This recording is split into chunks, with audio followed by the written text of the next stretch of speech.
अधिकतर घरों में बच्चे ये दो प्रश्न अवश्य पूछते हैं। जब दीपावली भगवान राम के 14 वर्ष के वनवास से अयोध्या लौटने की खुशी में मनाई जाती है, तो फिर दीपावली पर लक्ष्मी पूजन क्यों होता है? राम और सीता माता की पूजा क्यों नहीं होती? और दूसरा प्रश्न यह है कि दीपावली पर लक्ष्मी जी के साथ गणेश जी की पूजा क्यों होती है, विष्णु भगवान की क्यों नहीं होती?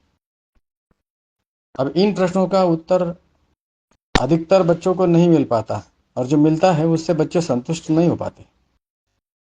तो आज के शब्दावली के अनुसार कुछ लिबरल्स लोग, ये लिब्रांडू युवा और बच्चों के मस्तिष्क में यह प्रश्न डाल रहे हैं कि लक्ष्मी पूजन का औचित्य क्या है, जबकि दीपावली का उत्सव राम से जुड़ा हुआ है। कुल मिलाकर वह बच्चों का ब्रेन वॉश कर रहे हैं कि सनातन धर्म और सनातन त्योहारों का आपस में कोई तारतम्य नहीं है, सनातन धर्म बेकार है। आप अपने बच्चों को इन प्रश्नों के सही उत्तर बताएं। दीपावली का दीपोत्सव का जो उत्सव है वह दो युग, सतयुग और त्रेता युग से जुड़ा हुआ है। सतयुग में समुद्र मंथन से माता लक्ष्मी उस दिन प्रकट हुई थी, इसलिए लक्ष्मी जी का पूजन होता है। और भगवान राम त्रेता युग में इसी दिन अयोध्या लौटे थे, इसलिए अयोध्या वासियों ने घर घर दीपमाला जलाकर उनका स्वागत किया था, इसलिए इसका नाम दीपावली है। अतः इस पर्व के दो नाम है, लक्ष्मी पूजन जो सतयुग से जुड़ा है, और दूसरा दीपावली जो त्रेता युग प्रभु राम और दीपों से जुड़ा हुआ है। लक्ष्मी गणेश का आपस में क्या रिश्ता है, तो दिवाली पर इन दोनों की पूजा क्यों होती है? लक्ष्मी जी सागर मंथन में मिले, भगवान विष्णु ने उनसे विवाह किया और उन्हें सृष्टि की धन और ऐश्वर्य की देवी बनाया। लक्ष्मी जी ने धन बांटने के लिए कुबेर को अपने साथ रखा। कुबेर बड़े ही कंजूस थे, वे धन बांटते ही नहीं थे, वे खुद धन के भंडारी बनकर बैठ गए। माता लक्ष्मी खिन्न हो गई, उनके संतानों को कृपा नहीं मिल रही थी। उन्होंने अपनी व्यथा भगवान विष्णु को बताई। भगवान विष्णु ने कहा कि तुम कुबेर के स्थान पर किसी अन्य को धन बांटने का काम सौंप दो। मां लक्ष्मी बोली कि यक्षों के राजा कुबेर मेरे परम भक्त है, उन्हें बुरा लगेगा।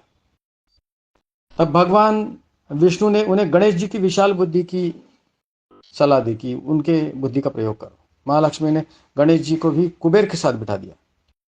गणेश जी ठहरे महाबुद्धिमान, वे बोले मां मैं जिसका भी नाम बताऊंगा उस पर आप कृपा कर देना, कोई किंतु परंतु नहीं। मां लक्ष्मी ने हाँ कर दी। अब गणेश जी लोगों के सौभाग्य के विघ्न रुकावट को दूर कर उनके लिए धनागमन के द्वार खोलने लगे। कुबेर भंडारी देखते रह गए, गणेश जी कुबेर के भंडार का द्वार खोलने वाले बन गए।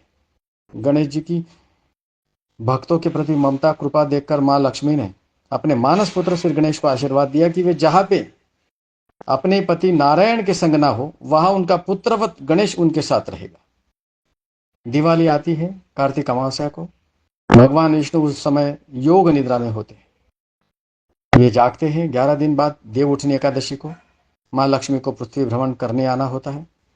शरद पूर्णिमा से दिवाली के बीच के 15 दिनों में, इसलिए वे अपने संग ले आती है अपने मानस पुत्र गणेश जी को। इसलिए दिवाली को लक्ष्मी गणेश की पूजा होती है।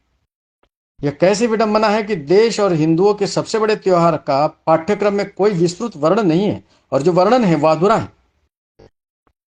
अब इतना जानने के बावजूद आप अपनी अगली पीढ़ी को समझदार नहीं बना पाए, ये बात साझा नहीं कर पाए, तो ये आपकी सबसे बड़ी भूल होगी।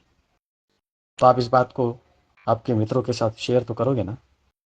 हमारे महान सनातन धर्म को बचाओ, अपने बच्चों को अपने सनातन धर्म के बारे में बताओ।